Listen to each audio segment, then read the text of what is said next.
You ever got up in the morning and just not felt like doing your trading at all?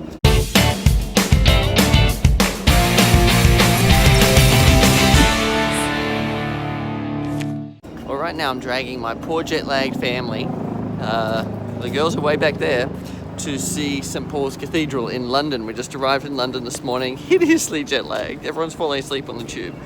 But I've dragged them out to go see the cathedral. So I'm gonna head over there and I'll see you when we get there. Actually, none of us really feel like being here today, but this is a pretty impressive sort of building, and you know, we're not in London for very many days, just a week, just under a week, and we really didn't want to miss the chance this time, because last time we were here we missed the chance. So even though we didn't feel like it, we had to drag ourselves out of bed to do it. But boy, am I glad we made the effort, because this place is amazing. And exactly the same, you know, some days when you don't want to get up and get into the markets and do what you've got to do, you end up having the best days of your trading career. So you've got to get up and you've got to do what you've got to do, even if you don't feel like it. My name's Adrian Reed. This is Enlightened Stock Trading, and I'll see you in the next video. Bye for now.